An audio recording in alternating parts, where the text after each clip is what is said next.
Hello and welcome to PMF IAS Magnum Weekly. Today I am Akshay Vrat is going to talk about the current affairs on the subject of environment from the date of 27th of June 2025 till 3rd of July 2025. Let us look at the list of the topics that we are going to cover. We'll start with these 5 topics. We'll be talking about these 5 topics. The first topic we'll talk about is Management Effectiveness Evaluation Report. It is a report very important in order to understand the management of protected areas in India. It has also helped us to realize and understand what are the major challenges in managing the protected areas and what could be the possible improvements. Then we'll talk about India is leading in pushing climate finance commitments in the ongoing climate talks in the Secretariat of UNFCCC at Bonn, Germany. Now it's an important feature. In fact, if I talk about any other kind of climate negotiations, climate finance happens to be one of the biggest hurdle or one of the biggest obstacle that many developing countries are wanting to somehow overcome in order to streamline financial assistance for mitigating and even adapting against climate change. We'll talk about it further. Then Kerala has got India's first butterfly sanctuary. It's an important news, guys. UPSC have a tendency of asking these locations at times, and also if for any special reason any such location is in the news, it becomes very important from UPSC perspective.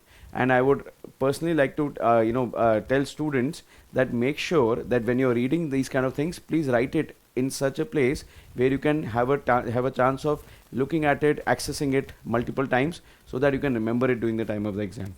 Then we'll talk about another initiative from National Tiger Conservation Authority. It's called Tiger Outside Tiger Reserve.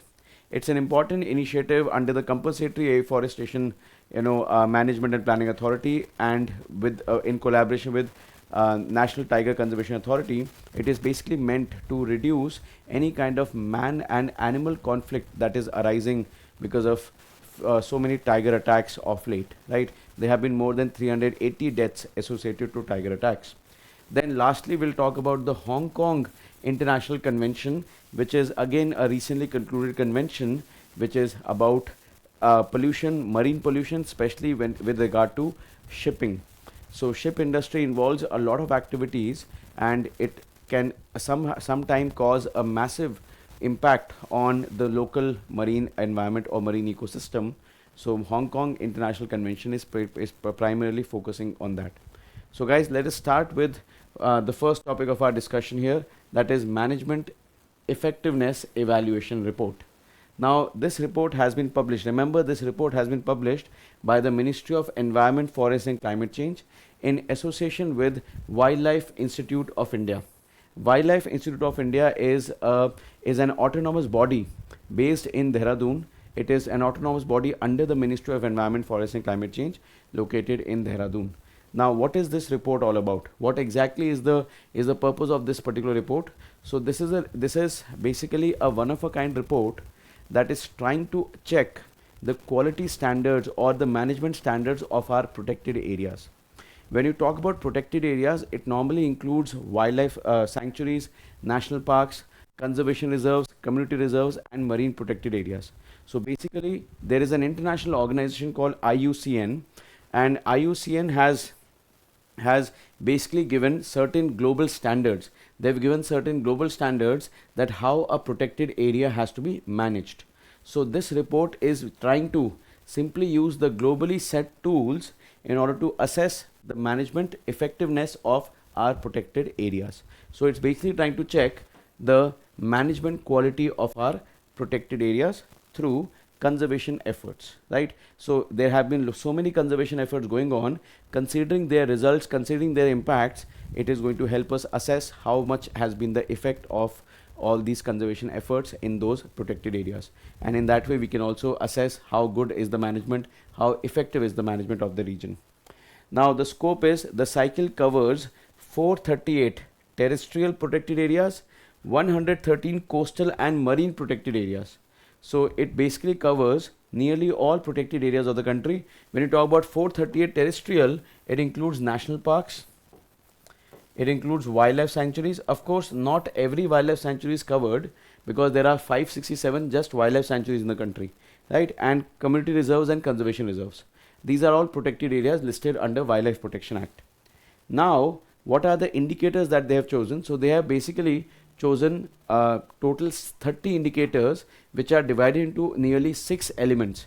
The 6 elements are context, planning, inputs, process, outputs and outcomes. So these are the 6 themes or 6 elements under which there are 30 different parameters, and all these 30 parameters are essentially rated. So if there is a protected area that has been rated as very good, that means on these 6 elements it has performed better in 75% of them or more. If it is rated good, then it is 60 to 74% score. If it is fair, it is 41 to 59% score, and if it is poor, it is less than 40% score. So this is basically the standard that they have followed. Now it has, like I said, it has been built on the standards set by International Union for Conservation of Nature in collaboration with World Commission on Protected Areas.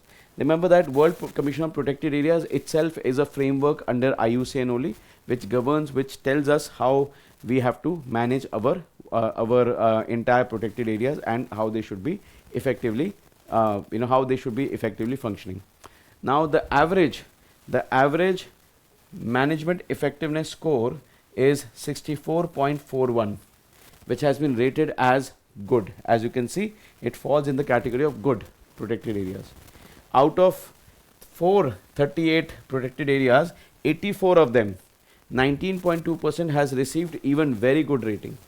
So it shows that in India, most of the protected areas have been performing very well, right? They are either under very good or good categories. I hope you are able to understand. Let's see, which state has performed very well. So Kerala has scored, it is the only state which has been rated as very good, right? Only state, right? In terms of protected areas, there are significant numbers, but it's the only state. Whereas when you talk about Karnataka, Punjab and Himachal Pradesh, they all have been rated good. Out of other regions, Chandigarh has scored 85.16%, that is the highest among all regions, right?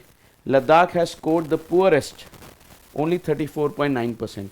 Now I don't think UPSC would ask about these specific scores, right? It is rare in that in UPSC they would ask these specific scores, but remember what is the report and on which standards the report has been published and who has published the report in India, right? And by and large, a larger picture should be remembered, because if UPSC wants, they can draft a mains question regarding the effectiveness of our initiatives, of our conservation initiatives. There this report can become very handy. Okay, remember that. So top rated protected areas are Kerala, Jammu and Kashmir, Himachal Pradesh, right?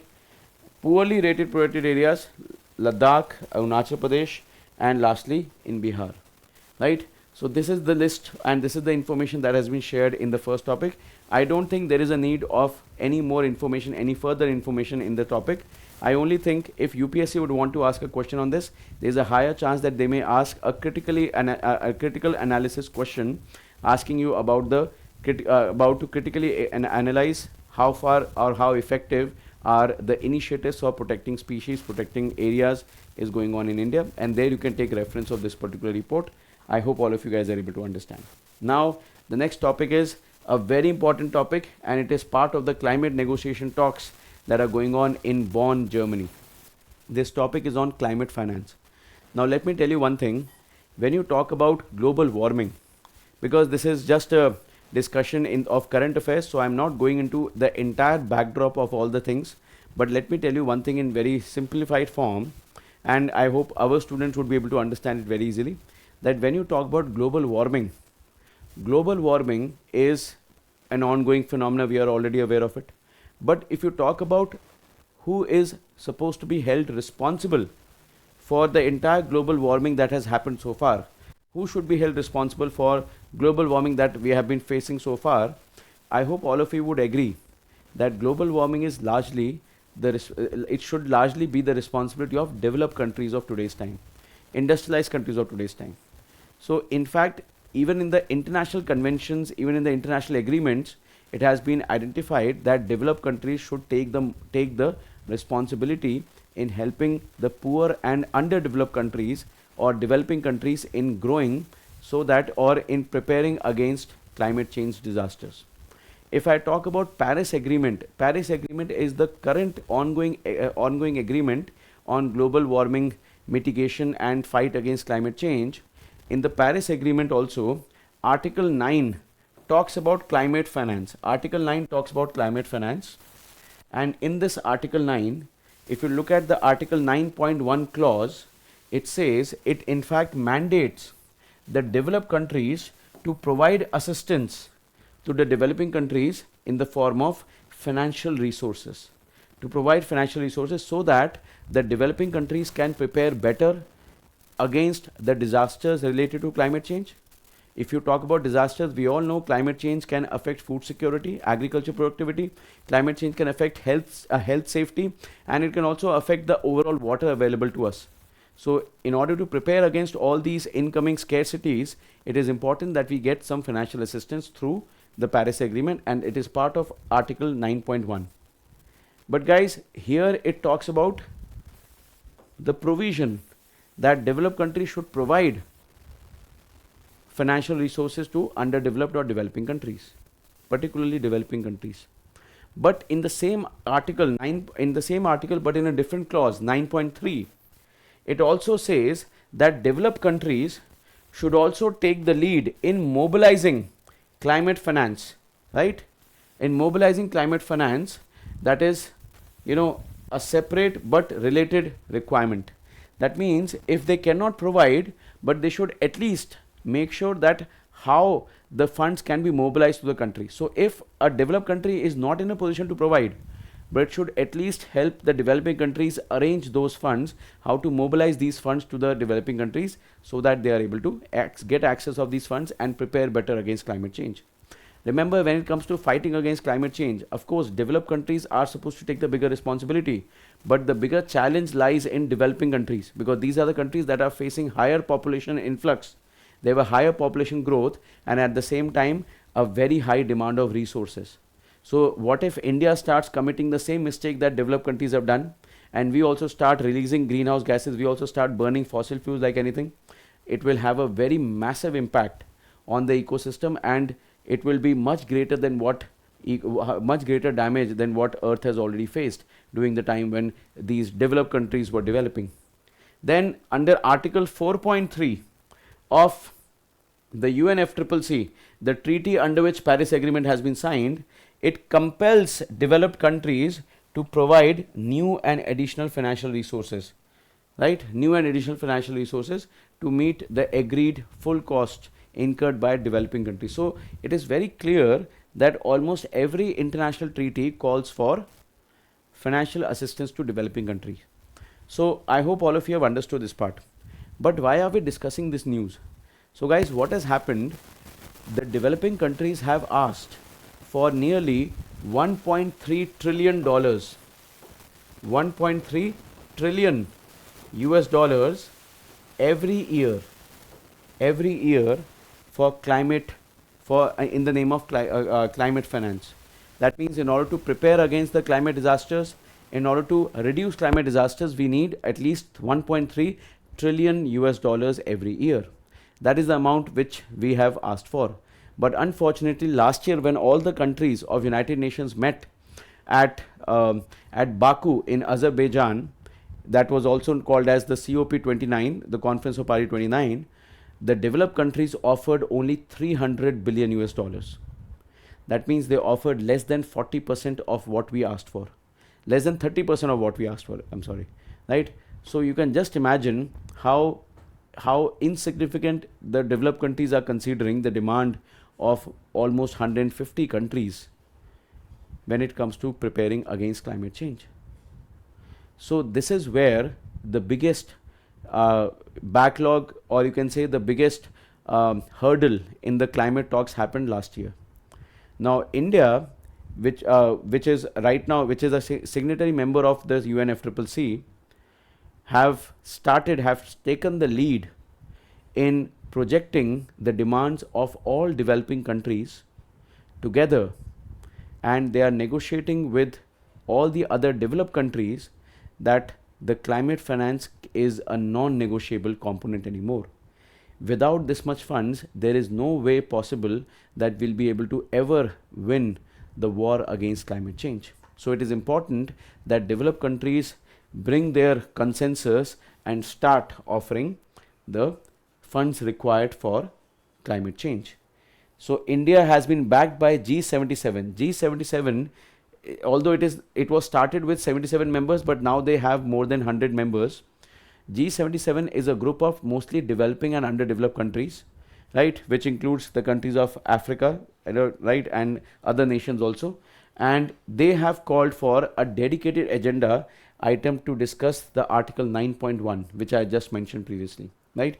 So India has been backed by so many developing countries, and we have opened a strong, we have opened a strong channel of compelling the developed world to start mobilizing the funds.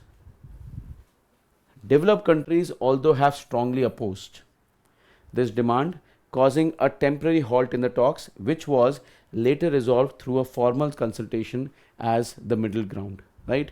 So still the talks have not been concluded, and it is expected to go on till the time when we meet at Belém in Brazil. We are meeting by the end of 2025, which will be called as the Conference of Party number 30, right. And India has taken a very firm stand that during the entire climate talks consultations, India and all its allies firmly stated that climate finance is a not charity. Let me tell you one more thing, guys. When it comes to climate-based finances, a lot of assistance has been given in the form of loans, not in the form of, it is given in the form of debt. That means the countries are expected to repay, right? Not in the form of aid, not in the form of grant in aids, not in the form of equity. It is mostly given in the form of debt, right? So India has firmly stated that these climate finance is not a charity. Rather, it is a legal and a moral obligation under both Article 9.1 of the Paris Agreement and Article 4.3 of the original UNFCCC treaty. So this is the stand that India has taken. There is a high chance that UPSC can ask a question on climate finance in this year's mains as well. And if they ask a question on climate finance, you should definitely mention all these hurdles that we are facing, and also you should mention the stand that India has taken, the clear stand that we have taken. I hope all of you guys are able to understand.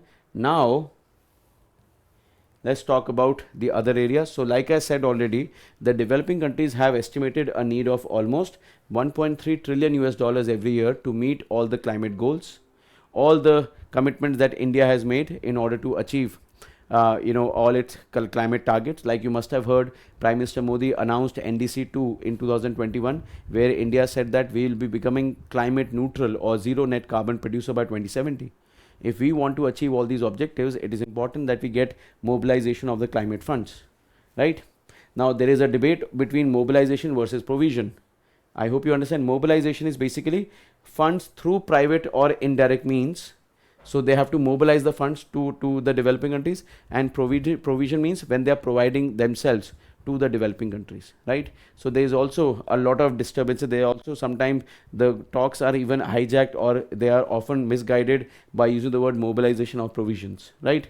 So if they say that they will help in mobilizing, that means they will compel other institutions to channelize funds to India or other developing countries. But when they say that they are providing, that means they will take the responsibility of providing the funds directly. I hope you understand. And like I also said that COP30 that is happening this year in Belém in Brazil, late 2025 it will be organized. This will be the final ground where all these talks are going to be discussed, and we are expecting that these talks are likely to go in favor of the developing countries, and the developed countries takes a bigger responsibility of climate change events so far. Remember, climate finance is going to serve as a benchmark for assessing the credibility and fairness of the global climate cooperation. So without the right amount of funding and assistance, it will be impossible to fight and win the war against climate change. I hope all of you guys are able to understand. It could be an important discussion in the mains if UPSC wants to ask. The next topic of discussion is that Kerala has got their first butterfly sanctuary, right? And what is the name of this wildlife sanctuary? It is called Aralam. So Kerala's Aralam is the first butterfly wildlife sanctuary of India, and it is important to remember because it is the first of its kind. So it is just factual, guys, nothing much to discuss here, nothing in the background. So I'll just share the facts with you. So it has been declared as India's first butterfly sanctuary. It is now India's first protected forest dedicated only for butterflies. And guys, it is located, if you try to find its location, it is on the western slopes of the Western Ghats in northern Kerala. So it is found in the Western Ghats of northern Kerala, and its location itself is very interesting because on one side it has got Brahmagiri Wildlife Sanctuary of Karnataka. On the other side it has Wayanad slopes. On the other side it has Coorg Forest and Nagarhole Tiger Reserve. All of them are lying in the surroundings of this particular wildlife sanctuary, right? If you talk about its vegetation, it is mostly tropical evergreen in vegetation and semi-evergreen vegetation or moist deciduous forest. When you talk about the kind of animals found here, so it is richly found with tigers, elephants, panthers, Nilgiri langurs, Malabar giant squirrels, and over 266 butterfly species. And this makes this particular wildlife sanctuary a very special location considering the kind of biodiversity it offers. I hope all of you guys are able to get it. Now, if you talk about the role and importance of butterflies, and especially the butterflies of Aralam Wildlife Sanctuary, these are some of the important points. They can be very important, very relevant from prelims point of view. So what is the ecological role that butterflies play? So remember, butterflies can play as a role of a vital pollinating agent. They help in lot of plants to reproduce, lot of flowering plants they tend to reproduce through butterflies, and butterflies also help as a indicator species, because normally butterflies can also feed on fungus. So there are a lot of natural types of fungi that butterfly can feed on, and if the butterfly population starts eliminating from there, it means that there is either a change in the biodiversity, the plant biodiversity has got reduced, or there could be other features that the butterfly can help us identify. When you talk about the biodiversity of the Aralam Wildlife Sanctuary, so Aralam hosts nearly 80% of Kerala's total butterfly species, including the endangered, also the endemic ones. Endangered means that their population have declined by more than 80%, 70 to 80%, and endemic means that they are found only in this forest, nowhere else, right? Some of the butterflies are also, migratory butterflies. Remember, migration is not just found in large birds, it is found in all kinds of species, territorial, avian, or even marine. So butterflies also tends to migrate, but of course these migrations are not very long migrations. They are migrations of hardly few meters or kilometers. So Aralam witnesses a major butterfly migration, attracting researchers and tourists as well. And why the protection is needed, why this particular region has to be protected, because this region is facing a lot of habitat fragmentation or loss. One of the major reasons for this habitat loss is the impact of climate change itself, and in fact, apart from this, a lot of threatening insects population has also increased because of climate change, right? Because climate change can change the breeding pattern of lot of other vectors, so butterflies are also threatened because of other insects and competition between them, right? Now the next topic of discussion is tigers outside Tiger Reserve. Now this is basically a scheme launched by the government of India with it is going to be implemented by National Tiger Conservation Authority and other state forest departments. But what is so interesting about this scheme is basically in order to check the increase in the number of man and animal conflicts that are occurring, especially vis-a-vis tigers. You'll be surprised to know that between the year 2020 to 2024, between just 4 years of time, the human tiger conflicts have resulted nearly into 382 human deaths, right? And 30% of India's tiger population now lives outside the designated tiger reserves. That means they have started moving into the outskirts.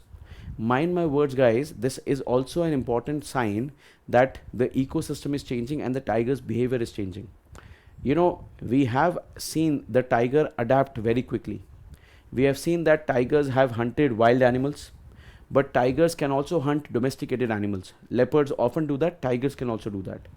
And if there is a decline in the food if there is a decline in the availability of food of tigers for tigers in the wildlife in the forest, it is likely that tigers start shifting to the outskirts and may start consuming or may start attacking the domesticated animals, because that will be a much more convenient prey for tigers. So this particular increase in the deaths reported due to human animal conflict is also a sign that the food availability for tiger is getting affected in the actual forest. So one of the major reason for this is habitat fragmentation. Habitat fragmentation simply means when the natural habitat of the tiger has been disturbed, it has been lost. So natural corridors have been lost, shrinking of forest, it has started forcing the tiger to start moving into non-protected or non-designated areas. Sometimes the young tigers also search for territories, right? Animals have a tendency of marking their own territory, so young tigers also try to search for territories so that they can establish a territory beyond the crowded reserves. So sometimes the tiger reserves have been so crowded with tiger population itself that young tigers tries to find other areas to mark their territories.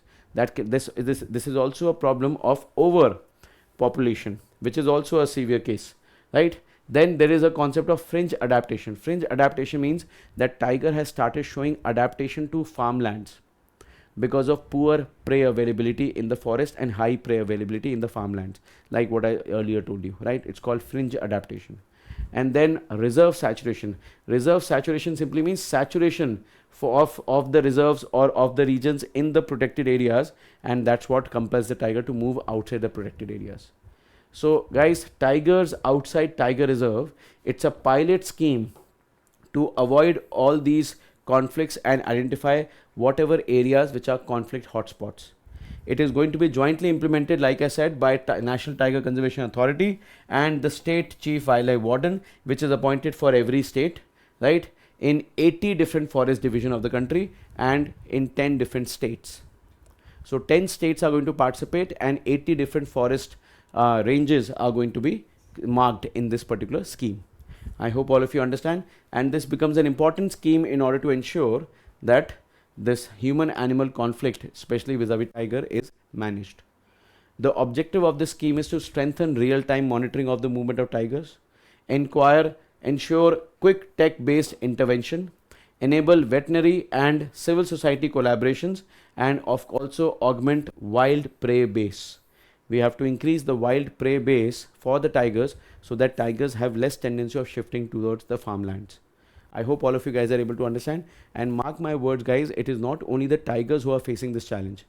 Lot many other animals, we've already seen leopard attacks are so common in so many villages of the country. In fact, we are now seeing leopards hiding inside the sugarcane farms in UP, showing that the habitat is naturally getting fragmented, and further the leopards are also losing their food choices and or availability of prey in the natural forest. So it is convenient for leopards to find their prey when it comes to farmlands. I hope all of you guys are able to understand. And now moving on to the last topic of our discussion, that is the Hong Kong International Convention. Now what is this Hong Kong International Convention? Its full form is actually Hong Kong International Convention on Safe and Environmentally Sound Recycling of Ships. And you all may be knowing that there's a place in Gujarat, there's a town in Gujarat called Alag, which happens to be most famous globally as a graveyard for ships. Ships from across the world, their scrap often comes to Alag, where they dismantle the ship, and if any parts can be recycled, they have large recycle units from where they can reuse it in different ship repairs. Even the defense ships of India go to the Alag port to take their last breath, right? So remember what kind of treaty it is. So it is basically to manage the marine pollution caused due to recycling of the ships or management of the ships, right? And guys, it has already come into force on 26th of June 2025. The Hong Kong Treaty, it's a global treaty. Remember, it is under International Maritime Organization, IMO. It is under the International Maritime Organization, and what is its main purpose? It is basically to oversee global recycling of end-of-life ships. So when the ship completes its entire life, it is basically trying to see how the recycling of the ship is happening. It should not cause any damage to the local marine ecosystem. So it is to promote safety and environmental protection through standardized practices. That is the objective of the Hong Kong International Convention on Safe and Environmentally Sound Recycling of Ships.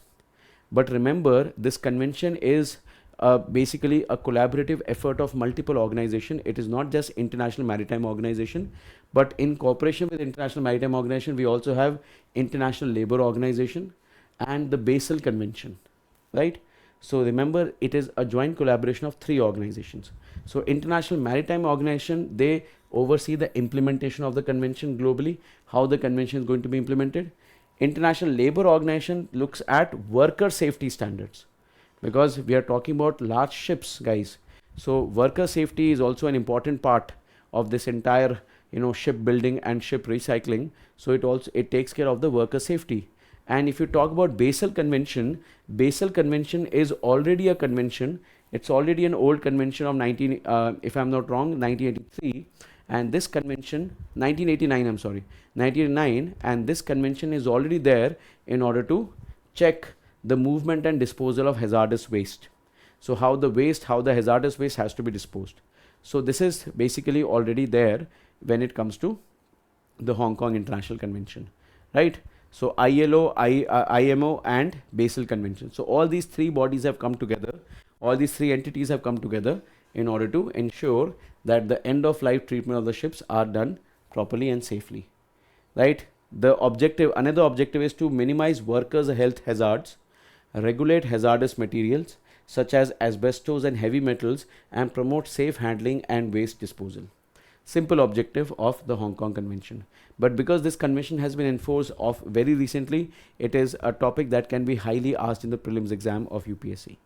So guys, these are the topics that I'm supposed to discuss in this week. These were the important topics of last 1 week.